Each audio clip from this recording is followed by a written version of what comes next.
she said. I'll work your fields, human. Just feed my hungry children. Kale blinked, dust stinging his eyes, the acrid tang of burned starship composites filling the air. Fields? On this rock?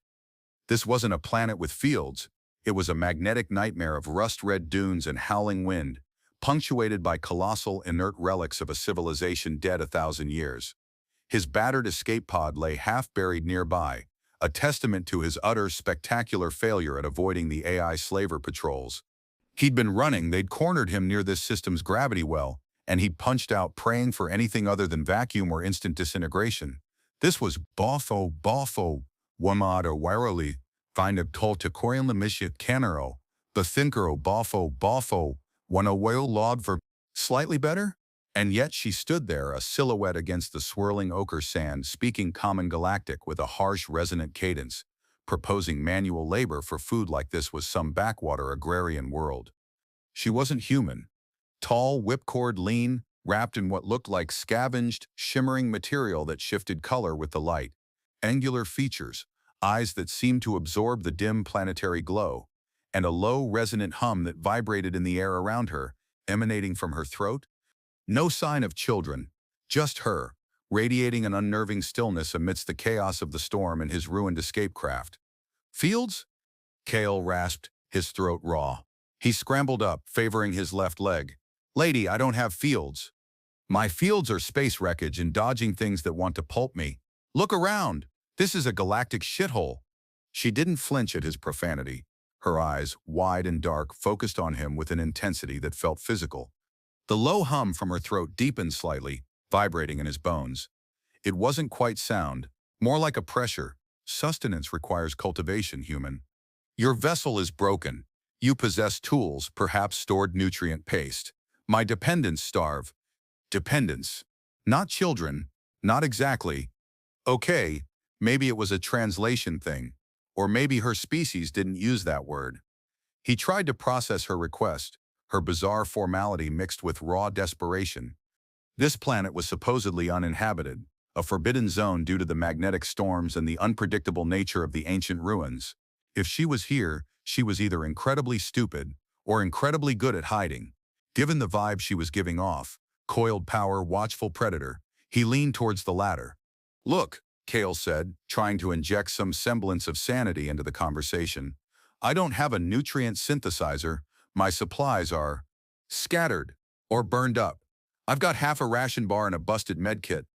And even if I did have fields, which I don't, how the hell are you planning to grow anything out here? The air is thick with ferrous dust, and the ground's probably toxic ancient tech. Her posture shifted. She took a step closer, the shimmering fabric clinging to her form, revealing an unnerving grace. Patterns on her skin, previously hidden, began to subtly glow, lines and swirls across her high cheekbones, down her arms. It was faint, like bioluminescence under dark water. My cultivation is not of soil and water, human.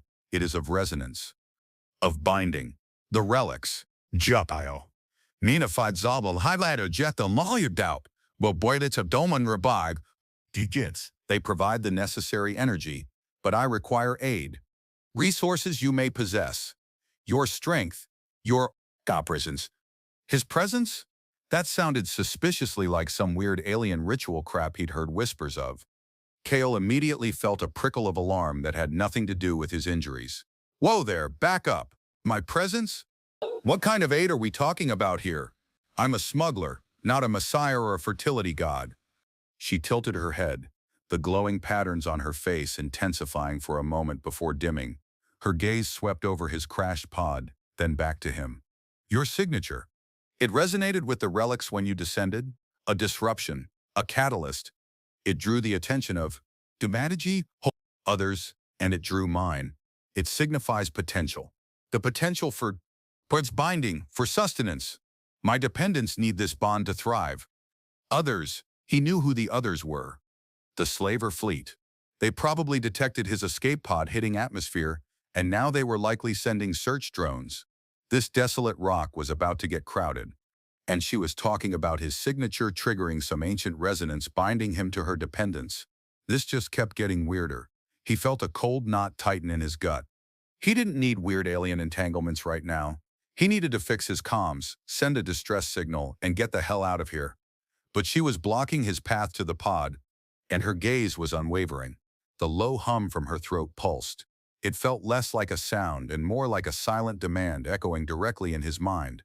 He took another step back, testing his injured leg. It held, but pain shot up to his hip.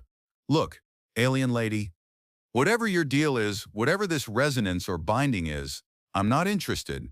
I just want to fix my ship, get out of here, and go back to my incredibly simple life of risking my neck for credits. You want to use the relics? Fine, go for it. But leave me out of it. You are already in it, human, she stated, her voice low and absolute.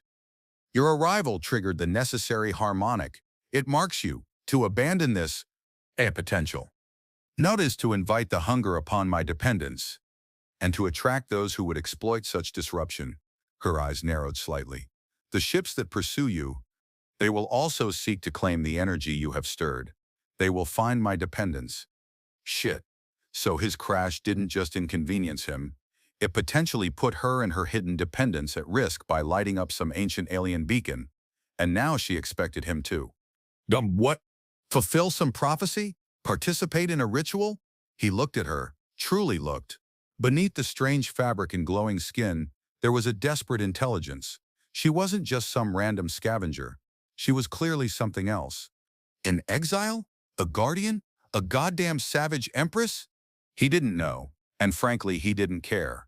Not beyond the fact that her problem was now tangled up with his. The wind howled louder, kicking up more dust, obscuring the already dim light. He could hear a faint, rhythmic pulse beneath the wind's shriek. Not natural. Drones. Getting closer. All right. Kale held up his hands, a sarcastic grin stretching his lips despite the pain and the fear. Okay, let's say I believe you, which, by the way, is a hell of a stretch. You're saying my crash activated your magic space crops, and now the bad guys are coming, and the only way to protect your dependence. Just obey, just obey, just obey, just obey. Is for me to stick around and be your resonance partner? Is that roughly the gist? Not one.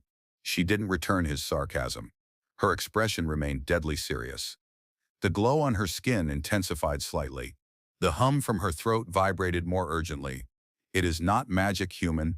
It is the principle of symbiotic harvest. The relics require a catalyst, a foreign energy signature that can bridge the thresholds. Yours is potent.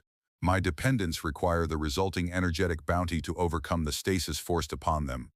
Your presence, bound to mine through this harvest, provides the necessary anchor. Without it, they perish. With it, they feed. And I'm gonna try you one. I can offer you protection from the ships. Reciprocity. Protection from the slaver fleet? On this rock. With her? He snorted. And you're going to do that how, with glowy tattoos and a humming throat? But even as he scoffed, he watched her, considering. He was stranded. His escape pod was toast. He had zero chance of fixing it or signaling anyone before the slavers picked him up. They didn't take prisoners for traditional labor. They took them for other things. Things Kale had heard about and avoided his whole life. Maybe, just maybe, this crazy alien woman with her resonance fields and starving dependents offered a better chance than waiting to be scooped up by AI processing drones. He looked out at the swirling dust, then back at her. Her eyes were fixed on him, unwavering. He was trapped between a rock, a hard place, and a bizarre alien proposition involving binding and harvest. He had to make a choice, fast. Okay, fine, Kale said, the words tasting like ash. He limped towards her, keeping a wary distance. Let's hear it. What exactly does this binding entail? And where are these kids anyway? And how the hell are you going to protect us from a slaver fleet? Don't tell me you have a hidden plasma cannon under that shimmering bathrobe. She didn't smile, but the tension in her posture eased slightly. The glow on her skin softened. The hum from her throat became a steady thrum. The binding is physical, a necessary synchronization. As for the dependents, they are under tarmo brody, within the relics, in stasis, until the symbiotic harvest provides the energy. And my protection, she applauds, my protection, it is not of weapons, you understand, it is of concealment. of navigating the threshold frequencies of this place. The relics themselves are a defense if one knows how to use them. If one is duck anchored. She gestured towards the largest relic, a massive rust-colored spire that seemed to hum with latent power. We go inside. There the harvest must occur, and the binding must be completed. Inside the giant dead tech spire? Great, just what he needed. Exploring spooky alien ruins with a woman who spoke like a ritual chant and whose dependents were apparently napping inside a monument. Completed, Kale echoed, a frown pulling at his brow. What exactly does completed mean? Because if it involves anything that's going to leave me with permanent glow-in-the-dark stripes or speaking in hums, I need to know up front. She met his gaze, her eyes deep and unreadable. For a fleeting moment, something shifted in their depths, a flicker of vulnerability, or perhaps anticipation. The humming intensified again, a low, resonant pulse that seemed to wrap around him. It means the catalyst energy is integrated. The anchor is set. The symbiotic harvest can begin. It requires miles, minute, proximity, intense shared, presence to bridge the thresholds. It is, though, intimate, human, deeply intimate. When intimate? He'd had intimate. Intimate was usually in a dimly lit cantina with someone who spoke his language and didn't talk about resonance thresholds. This sounded, to say, Hivo sant say, makes the lies homo. One thon deed to one state, coup teasin. Concerning, but the distant pulse of the slaver drones was growing louder. He had minutes, maybe less. He looked from the spire to the sky, then back to her. Savage empress, hungry dependents, ancient relics, slaver fleet, and deeply intimate threshold bridging. This was officially the worst Tuesday of his life. Right, Kale sighed, running a hand through his dust-caked hair. Intimate. Okay. Lead the way, alien lady. Just try not to get me killed, bonded against my will, or turned into a walking battery pack for your slumbering dependents. Deal? She gave a single sharp nod. Deal, human. Follow. She turned and moved towards the giant spire, her movements fluid and silent despite the shimmering fabric. Kale hesitated for a second, the pain in his leg a dull throb against the rising panic. He was literally walking into the unknown with an alien woman who wanted his intimate presence to feed her hidden dependence using ancient death tech, while a slaver fleet closed in. What the hell was he doing? But there was no other option. He pushed off his crashed pod, ignoring the agony in his leg, and followed her into the swirling dust towards the humming spire and whatever bizarre fate awaited him within. The entrance to the spire was less a door and more a seam in the metal, opening as Xyrath approached. No handles, no visible mechanism, just a silent yielding. As Kale stepped inside, the howling wind cut off abruptly. The air was still, cold, and smelled faintly of ozone and something metallic, ancient. Bioluminescent lines traced paths across the floor and walls, casting an ethereal, dim light. The humming was louder here, resonating from the very structure of the spire. A deep, steady vibration that hummed in his teeth. Xyrath moved with unnerving familiarity through the twisting corridors, the glowing patterns on her skin pulsing in time with the ambient hum. He limped along behind her, his injured legs screaming with every step, keeping a hand on the blaster he still clutched. Trust was a foreign concept to him, especially trust in an alien who had just strong-armed him into a survival pact. So, Kale grunted, trying to break the silence that felt heavier than the dust outside. These dependents. How many are we talking about? And what exactly are they? Are they like little versions of you? Do they hum too? Xyrath paused at a junction, looking back at him. The glowing lines on her face seemed to brighten slightly. They are, Tarnawana Hersadenberg quarters. The Lulver Sant, the Dusha Wadana Bricane, under Rethalot of Ricane or Wide Abocrament, called du Dusain Deptonblade. Seedlings. Of my line. 63 remain, the others. Gets perfidro. Withered.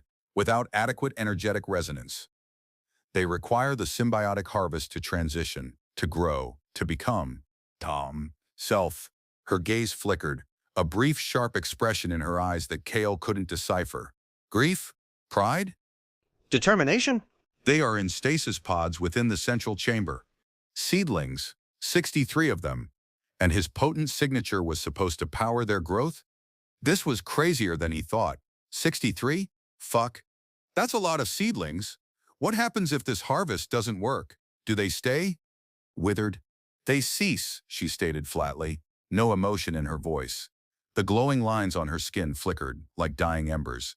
Their potential is extinguished. My line, their corner ends. Would you einto, shell, undern haudels? Her line, not just her children, but her lineage. This was bigger than just a few hungry kids. She was talking about the survival of her species, or at least her specific branch of it.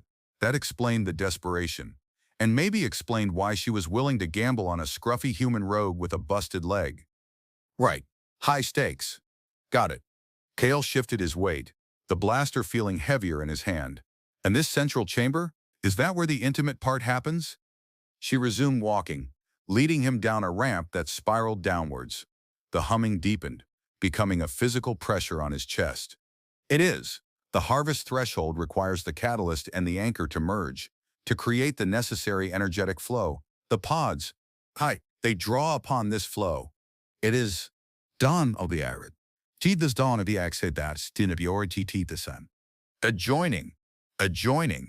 Combined with deeply intimate, Kale's rogue brain only went to one place. He knew alien biology could be weird. He'd heard stories, but a ritualistic joining to feed 63 seedlings using ancient death tech powered by his potent signature? This was next-level weird. Adjoining, he repeated slowly, trying to keep his tone neutral. Look, I need you to be clear here, alien lady, because where I come from, joining and intimate usually mean one thing, and I don't want any surprises in your seedling nursery. Xyrath stopped at the bottom of the ramp, facing a massive circular chamber. The humming here was deafening, vibrating through the floor and walls. In the center were dozens of tall, crystalline structures, pulsing with a soft light, the stasis pods, and scattered around them were strange, angular platforms. This was it. She turned to him, her expression unreadable in the pulsing light. The bioluminescent patterns on her skin were now bright, flowing rivers of light across her face, neck, and hands. Her throat nodes hummed with an almost painful intensity. It requires the joining of essence, she said, her voice barely audible over the hum, yet somehow cutting through it. The threshold cannot be bridged by mere presence. It requires a shared frequency, a resonance amplified by Doppler calls just by Goth Tom and set off our Quebec instead of our calms to our car. My calm I quite for his accept. Release. The catalyst and the anchor must become one for a time. A perfect synchronicity of energy. This is how the symbiotic harvest functions. It is Tintan, a function of biology and relic harmonic. It is thought of the necessary essence. Release. Synchronicity. Kale's mind put it together. Oh hell, she meant sex. Alien sex. With him, to feed 63 alien babies. Using ancient tech, his sarcastic defense mechanisms kicked into overdrive. Okay, wait a damn minute. You're telling me my crash-landing sex life is now responsible for the future of your line? That's the most ridiculous thing I've ever heard. And I once traded a crate of vintage space whiskey for a bag of dirt someone claimed was a sacred artifact.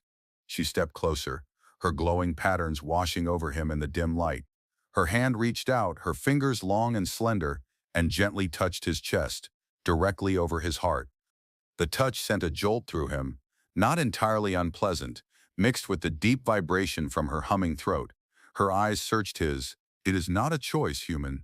Your signature, your presence, has already initiated the resonance sequence. The demand has been made. The hunger, it is already felt by the seedlings.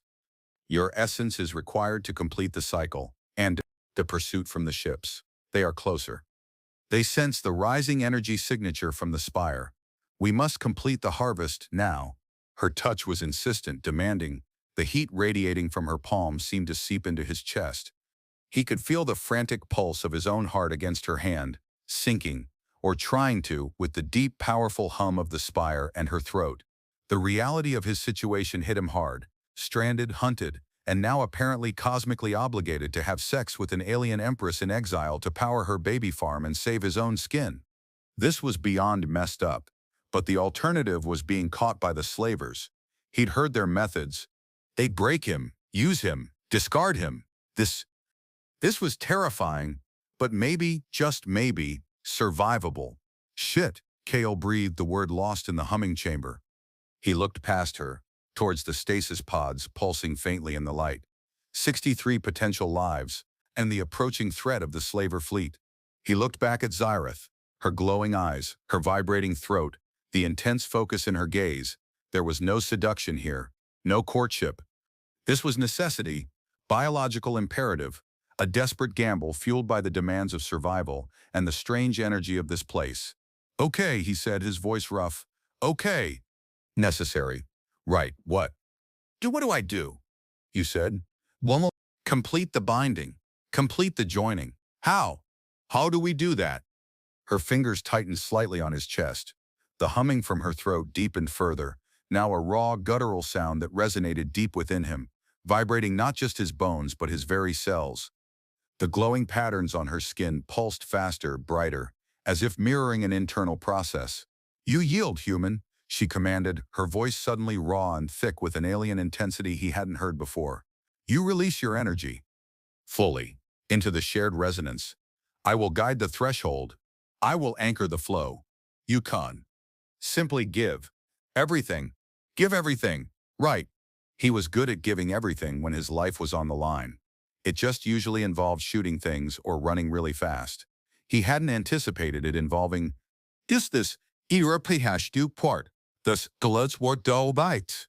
Either the Persian alcohol, either the fatales, vagrants that what hid the I do, would true ball, that I town mix I do, ball I town mistake it, vagrants his stern that came, either light to light. He met her gaze, saw the predatory intensity mixed with something akin to desperate need. The chamber pulsed with energy. The stasis pods hummed. The slaver fleet was outside. He was trapped. He was needed. In the most fucked up way possible. He closed his eyes for a brief second, took a shaky breath that tasted of ozone and ancient metal, and nodded. All right, alien lady. Consider me. Yielded. Just. Bot Donnie bolses you itericom, under rev. Try not to make it hurt too much. Wondering. Her other hand came up, cupping his face. Her touch surprisingly gentle despite the steel in her voice. The hum from her throat vibrated directly against his jaw. It will be. Done intense human, she warned, her glowing eyes fixed on his. Release the resistance. Embrace the current, for the line, for survival. And then she leaned in, and the joining began, amidst the humming relics and the silent waiting seedlings. Her touch moved from his chest, down his body, stripping away his torn clothes with unexpected strength and efficiency. His blaster clattered uselessly to the floor. He felt exposed, vulnerable, and strangely compelled. The pain in his leg faded, replaced by the overwhelming physical sensation of her touch and the vibrating hum that surrounded them. Her own shimmering fabric dissolved or retracted, revealing skin that shimmered with brighter, more intricate glowing patterns, pulsing in time with the spire's energy. She was utterly alien. Her form was similar to a human female, but subtly, fundamentally different. Joint structure, the texture of her skin beneath the light patterns, the strange internal vibrations that seemed to emanate from her core, not just her throat. The air crackled with static electricity as she drew closer, the shared resonance intensifying. She guided him down onto one of the angular platforms, the metal warm beneath his back, vibrating with the spire's energy. His breath hitched as she moved over him, her weight surprisingly light, yet her presence was immense. The humming intensified, becoming a roar in his ears, a vibration that shook him to his core. The glowing patterns on her skin flared, casting the chamber in a dizzying, pulsing light. Her mouth found his, her kiss not soft but demanding, seeking. It was a physical act of claiming, of taking, of binding. He tasted ozone, metal, and something utterly alien, intoxicating. His rogue's instinct screamed danger, screamed run, but his body was already responding to the primal, overwhelming energy of the chamber, of her, of the desperate need that radiated from the stasis pods. Her hand moved down his body, her touch exploring, testing, learning. He could feel her innate power, controlled but immense, focused entirely on this single desperate purpose, the symbiotic harvest. She was a storm, a force of nature, harnessing ancient energy and human biology for survival. She guided his hips, her movements precise and deliberate, aligning them with the platform's energy flow. The internal vibration within her increased, matching the spire's hum, syncing with the frantic beat of his heart. The glowing patterns on her skin formed a pulsing, intricate network that seemed to connect them visually to the platform, to the spire, to the waiting seedlings. When she finally joined their bodies, it wasn't a slow, hesitant union. It was a sharp, electric surge of contact, a sudden, deep penetration that stole his breath. He cried out, a sound lost in the roaring hum. It was overwhelming, not just physically, but sensorially. He felt her touch, the incredible vibrating pressure inside him, the roaring hum, the blinding pulse of the glowing patterns, and something else, a faint, distant feeling of hunger, of waiting, of tiny lives depending on this bizarre connection. Xyrath moved with an ancient rhythm, powerful and relentless, channeling the spire's energy, drawing on his own potent signature. She was commanding, a savage empress in this most intimate of battles, not for dominance, but for life. He felt himself being swept away by the intensity, his own body responding with a raw, primal urgency he hadn't known he possessed. This wasn't love, wasn't even just sex. It was a fusion, a desperate, messy, vital act of survival. As the intensity built, the humming from the spire reached a crescendo. Xyrath's body tensed, the glowing patterns on her skin flashing with blinding speed. She threw her head back, a raw, guttural cry tearing from her throat. Not human, not quite animal, but pure, unadulterated release of power and desperate need. At the same moment, Kale felt his own climax building, pulled from him by the sheer force of the connection, of the energy flowing through them both. As he surrendered, his own essence surged out, not just physically, but something deeper, his very energy signature resonating with hers, with the spire. And as he spilled into her, Xyrath pulsed with light and power. Her teeth, sharp and alien, grazed his shoulder, a quick, deliberate bite, leaving behind a searing pain and a strange tingling sensation. A mark, a claiming, a binding completed. Afterwards, the roaring hum didn't cease entirely, but subsided to a deep, resonant thrum. The blinding light of the glowing patterns faded to a soft, steady glow. Xyrath lay against him, her breathing heavy, the vibration from her throat nodes a gentle purr against his ear. Kale was left breathless, shaken, and utterly disoriented.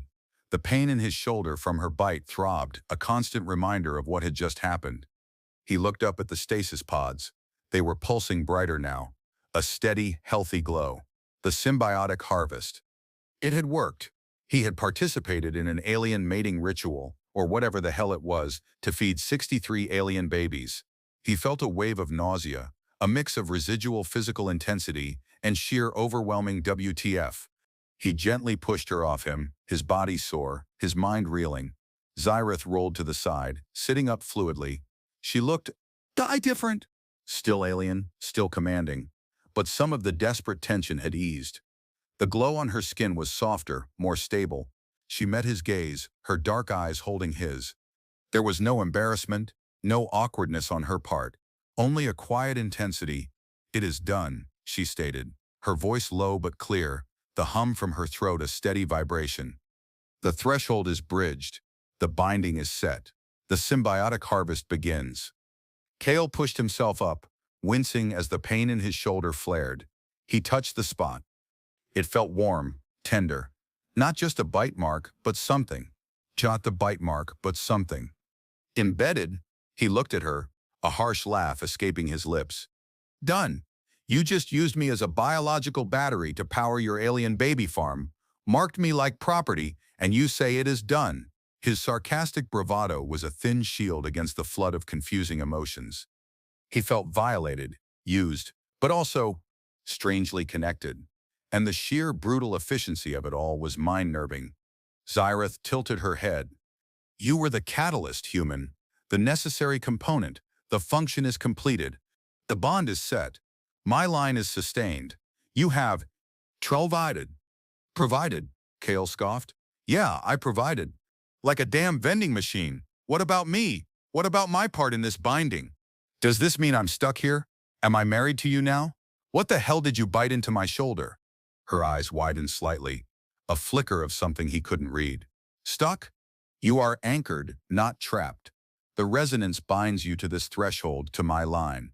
As for the bite, sure, It is the mark, a confirmation of the bond. In my culture, it signifies claiming. You are, tapped claimed, human. As the catalyst, the anchor. As essential, claimed, essential. This was getting worse. Claimed? Kale stared at her, feeling a surge of primal outrage mixed with disbelief. I am not property. I am not claimed by anyone. Alien lady, especially not after being roped into a damn energy harvesting ritual with a side of alien sex. She rose to her feet, the glowing patterns on her skin flowing like liquid light. She walked towards the stasis pods, laying a hand on one. It pulsed brighter at her touch. It is not ownership as you understand it, human. It is a declaration of necessity, of shared fate. Your energy is now part of my line's survival. My fate is tied to yours. This spire, it is known. Those who hunt me, they sense the energy flux. They will come here. The claiming. That calls it declares our unity against external threat. You are claimed as protector, as partner in the harvest. One protector? Partner? Suddenly, the savage empress in disguise aspect clicked into place. She wasn't just some desperate exile. She was used to command, to high-stakes survival, to a culture where claiming wasn't about dominance over an individual, but perhaps about securing vital resources and alliances. He was a resource, a potent catalyst. And now, claimed, he was her protector and partner whether he liked it or not. And the others, the slaver fleet, they were coming. Okay, Kale said, pushing himself fully upright, his body aching but his mind racing. Claimed as protector, partner in the harvest, fine. Whatever you call it, but you said you could protect us. How? How do we fight a slaver fleet from inside a giant humspire with 63 baby aliens and a human who's apparently your new energy source? Zyrith turned from the pods, her expression hardening. The spire is not just a vessel for the harvest, it is a weapon, a shield. The relics channel the magnetic energy of this world. With the harvest completed, the core harmonic is established. We can manipulate the threshold frequencies. We can render ourselves invisible to their sensors. Or if necessary, unleash the spire's energy against them. Invisible? Unleash energy? Okay, that sounded more like it. Still crazy, but at least it involves something more tangible than resonance and binding. All right, Kale said, limping towards her. So step 1, get used to being claimed. Step 2, figure out how to use this giant metal dildo as a stealth ship or a plasma cannon. Got it. Any other surprises? Any more ritualistic body modifications I should know about? She met him near the center of the chamber, the soft light from the pods reflecting in her eyes. She reached out and touched the mark on his shoulder, her fingers tracing the outline of the bite. A faint warmth spread from the spot. The mark is the permanent, human, a conduit. It allows me to sense your resonance, and you mine. It is a connection. For synchronization, in battle, in harvest, in continued partnership. Permanent, conduit, great, just what he wanted. A direct line to the alien woman who had just fundamentally altered his existence. Fantastic, Kale muttered, though a part of him, the part that had survived countless impossible situations, felt a surge of grim determination. He was claimed. He was bound. He was essential. His sarcastic rogue exterior began to crack, revealing something deeper. The survivor, the fighter, the one who never gave up, no matter how insane the odds. He looked at Zyrith, truly looked at her. She was dangerous, mysterious, and clearly operating by rules that made no sense to his human brain. But she was also protecting something, fighting for her line. And for now, their fates were inextricably linked. All right, partner in the harvest, Kale said, meeting her gaze. The slavers are coming. You say this place is a weapon. Let's make sure your claiming of me was worth it. Show me how we use this overgrown paperweight to kick some AI slaver ass. A faint, almost imperceptible shift in Zyrith's expression. Not a smile, but a subtle acknowledgement, a meeting of wills. The humming spire, the glowing pods, the mark on his shoulder, all of it coalesced into a single, undeniable reality. He was no longer just Kale, the rogue smuggler. He was Kale, the claimed catalyst, the human anchor, the partner in the bizarre symbiotic harvest. And the slaver fleet was about to find out exactly what that meant. His body still ached, but his mind was sharp. Adrenaline and something else, something alien and unfamiliar coursing through his veins. He was ready, or as ready as he could ever be for this kind of crazy. "Good human," Zirath said, her voice low and steady. The hum from her throat notes deepened again, a resonant frequency that seemed to vibrate with purpose. "Follow me. The central console controls the threshold frequencies. Your anchor is required to initiate the primary defense protocols. We will become Tao, a phantom in their sight, or a storm upon their hulls." She turned and moved deeper into the chamber, towards a raised platform and a console that glowed with intricate patterns mirroring the ones on her skin. Kale followed, his limp less pronounced now, fueled by adrenaline and the strange energy flowing through him. The mark on his shoulder pulsed, a direct connection to her, to the spire, to the fate of 63 alien seedlings. He was claimed, he was essential, and the slavers were coming. This wasn't the life he'd planned, but it was the life he had now. A life tied to an alien empress, a hidden line, and a giant weaponized relic on a magnetic desert planet. He stood beside her at the console, the air vibrating with power. Zirath laid her hands on the glowing surface, and the patterns beneath her fingers pulsed with energy. She looked at him, her eyes intent. "Place your hand on the console, human. Upon the primary anchor node. The mark will guide the connection." Kale hesitated for only a moment. His hand went to his marked shoulder, then to the console, placing it on a symbol that pulsed with red light. As his skin touched the alien tech, a surge of energy coursed through him, originating from the mark on his shoulder, flowing down his arm into the console. It wasn't painful, but intensely powerful, like plugging into a star. He felt his consciousness expand, a strange awareness of the spire around them, of the magnetic field outside, of the approaching signatures of the slaver fleet. Zirath's hand covered his on the console, anchoring him further. "Hold the frequency, human," she commanded, her voice tight with effort. "The spire shifts reality around us. We become a distortion." The chamber around them seemed to shimmer, the light from the pods and walls flickering erratically.